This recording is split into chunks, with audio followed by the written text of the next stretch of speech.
Salut, c'est Marc et aujourd'hui le sujet dont je voudrais parler c'est en fait un témoignage d'un effet surprenant du régime sans gluten et je vais parler en particulier de la question de l'endométriose, de l'infertilité et de la maladie cœliaque. Les trois sont liés à travers ce témoignage, vous allez voir c'est quelque chose d'assez énorme, c'est assez triste en plus.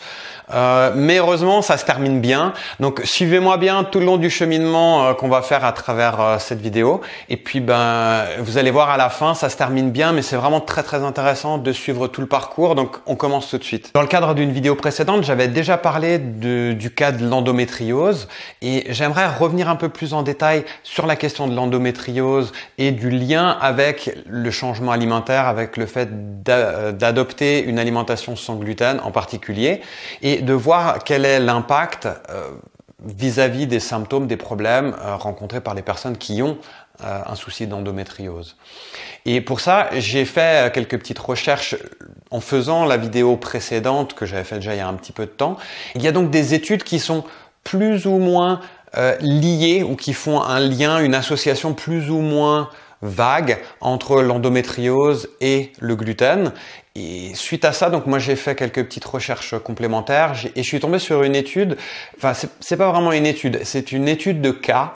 Et une étude de cas, ça veut dire quoi? Ça veut dire que c'est un médecin qui a découvert un cas un peu particulier d'une personne qui a une situation qui sort du commun et le fait qu'elle sort du commun ou qu'elle pourrait être disons, représentant d'une nouvelle catégorie de personnes qu'on voudrait soigner et qu'on veut montrer en exemple pour dire peut-être ce serait la peine de creuser, d'approfondir la question parce que je pense avoir trouvé quelque chose de nouveau, de différent ou qui n'a pas encore été suffisamment bien développé et pour lequel on pourrait avoir peut-être un impact très positif pour les personnes concernées. Cette étude de cas, moi je l'ai trouvée vraiment incroyable, elle est assez poignante à la fin même si c'est une description très rigoureuse et scientifique à travers une publication scientifique.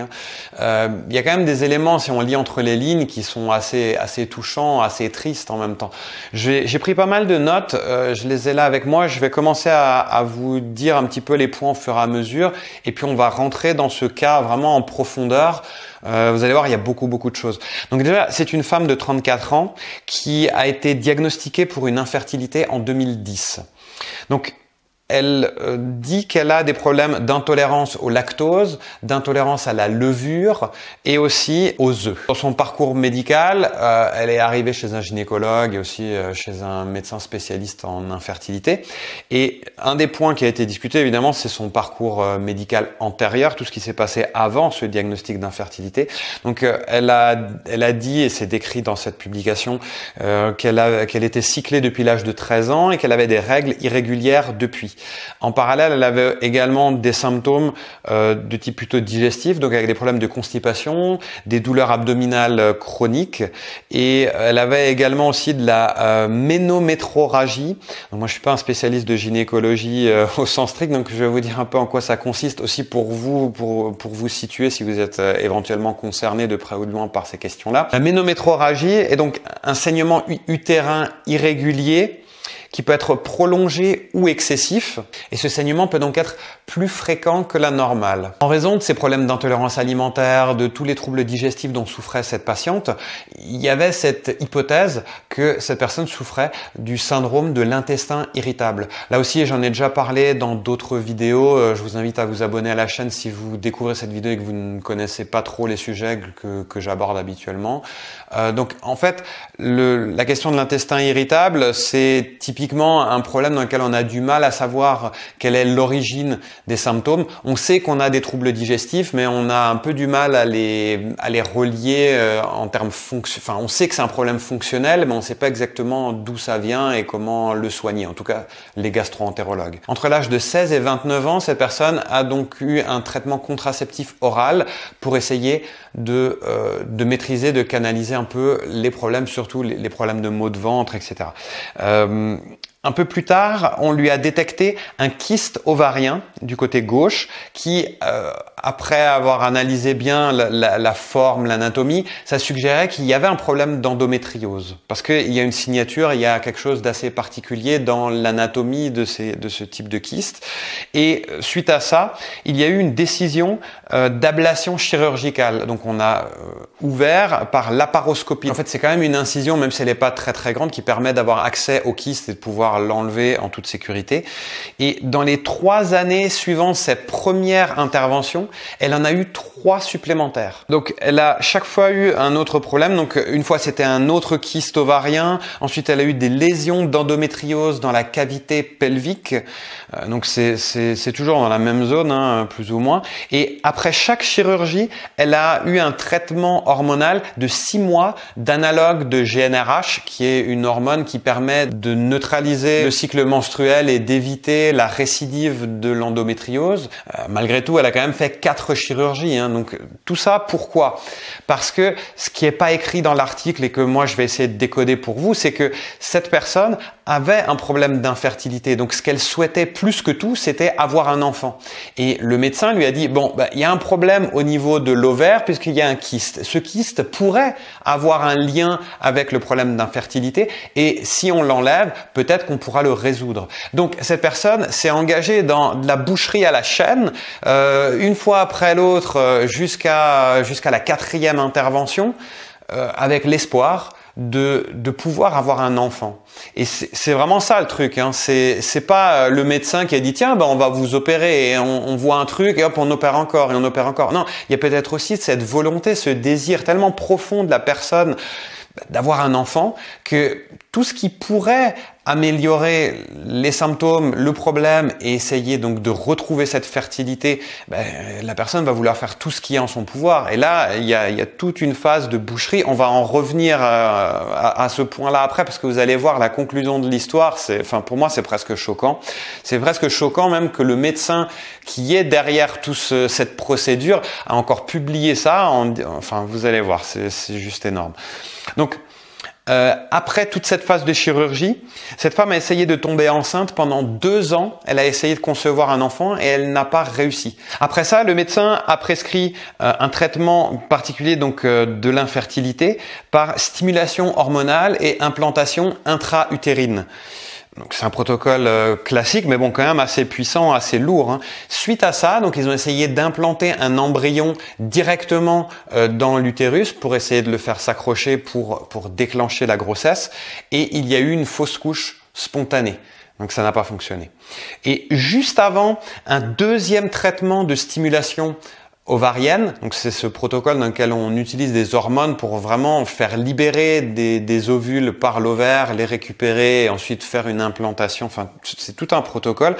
Le médecin, juste avant de s'engager dans un 2e essai, a fait des rapprochements entre certains symptômes et il s'est dit tiens, mais il y a quand même des choses un petit peu bizarres au niveau des problèmes au niveau du ventre, etc. Cette personne, elle a dit qu'elle a des intolérances alimentaires, mais c'est sous-entendu quasiment que c'est auto-diagnostiqué, qu'il n'y a pas vraiment de choses claires autour de tout ça, qu'il y a un syndrome de l'intestin irritable, mais que ça n'a pas été vraiment exploré. Il y a peut-être quelque chose à voir de ce côté-là. Ce médecin a dit bon, ok, on va faire un diagnostic de maladie cœliaque. On va voir s'il y a un problème lié à la consommation de gluten, parce que la combinaison des symptômes qui sont plutôt atypiques, hein, c'est pas une maladie cœliaque classique si c'en est une.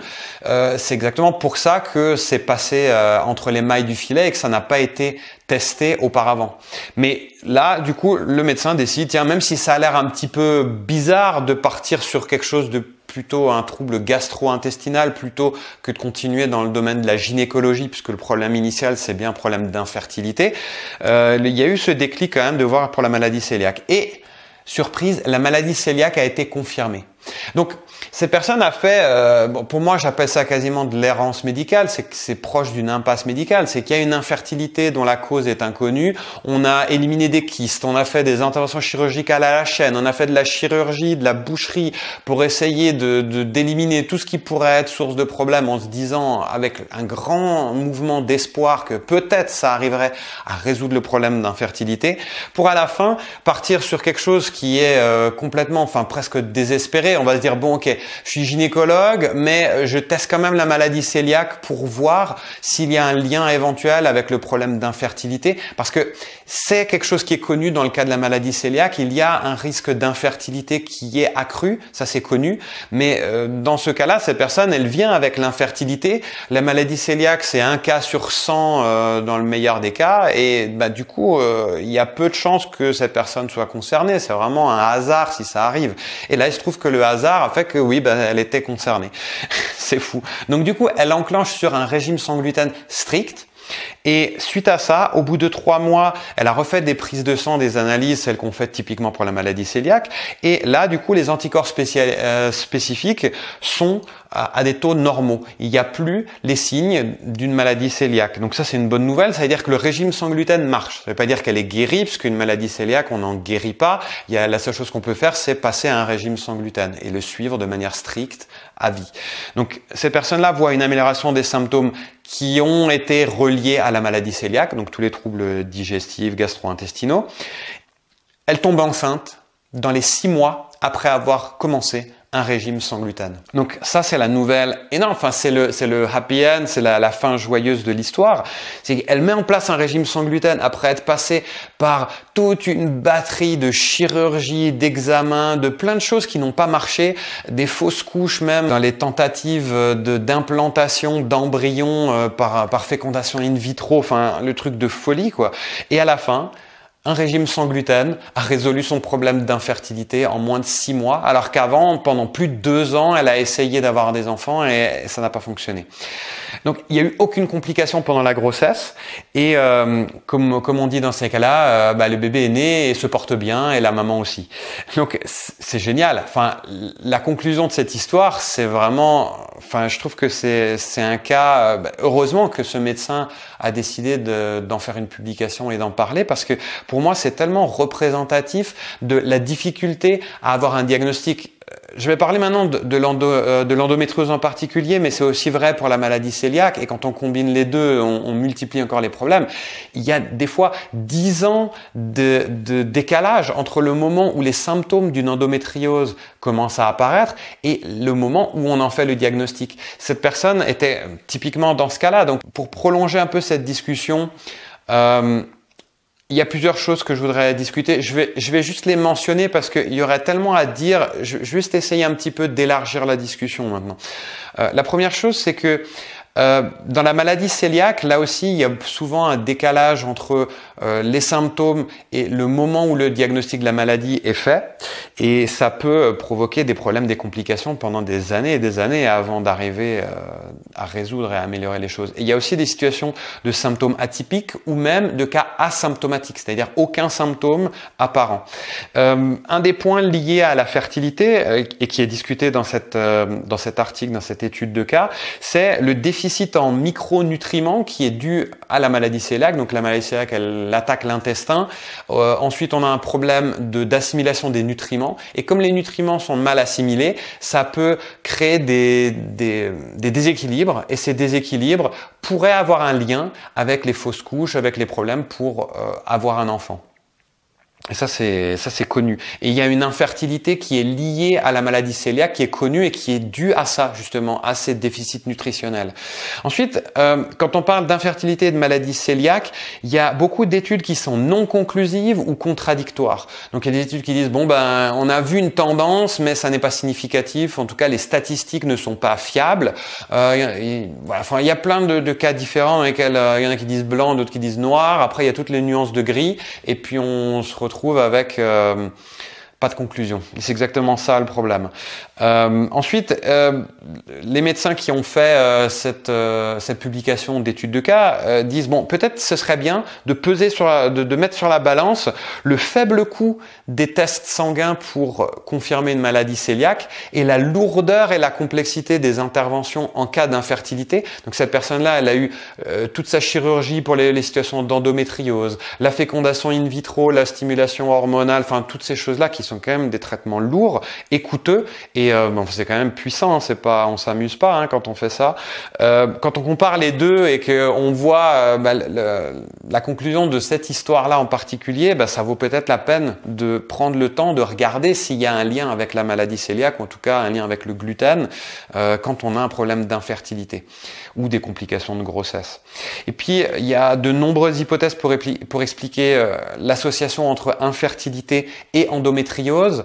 C'est pour l'instant un sujet qui n'est pas clos, qui n'est pas validé. Il peut y avoir donc des problèmes anatomiques, des problèmes au niveau des fonctions péritonéales. Il peut y avoir un problème hormonal, endocrinien, ovulatoire. Il peut y avoir un problème d'implantation ou des problèmes de qualité de l'ovule ou de l'embryon. Enfin, il y a énormément de cas différents qui peuvent expliquer l'infertilité. Quand on a passé à travers tout ça et que finalement on n'a quand même pas de conclusion claire, il peut très bien y avoir éventuellement une association possible entre endométriose, maladie cœliaque et infertilité. Mais à l'heure actuelle, tout ça est encore très controversé et c'est la raison pour laquelle ces auteurs de cette étude-là en particulier ont décidé de faire une publication. C'est pour montrer que même si on n'a pas une conclusion générale ou généralisée à l'ensemble des personnes qui ont de l'endométriose, qui ont la maladie cœliaque ou qui ont de l'infertilité ou la combinaison de deux ou des trois, même si on n'a pas la conclusion, peut-être ce serait bien de quand même prendre en considération l'importance de l'alimentation et là en particulier d'un régime sans gluten. C'est pourtant tout simple, tout basique et moi je trouve que c'est bluffant quoi. Donc pour une fois, le régime sans gluten, c'est pas juste un effet de mode, c'est quelque chose, même si c'est un cas qui concerne peut-être une personne sur 100, une personne sur 1000, allez savoir, aujourd'hui on n'a pas des chiffres vraiment très très solides autour du lien entre ces différents paramètres vis-à-vis de l'infertilité ou de l'endométriose par rapport à la maladie cœliaque et à un régime sans gluten. Mais quand même, je voulais vraiment partager ça avec vous parce que je trouvais ça hallucinant, quoi. C'est vraiment, c'est un truc à tomber par terre. Je sais pas ce que vous en pensez. Peut-être que vous, ça vous interpelle aussi, ou que vous êtes même dans ce cas-là vous-même.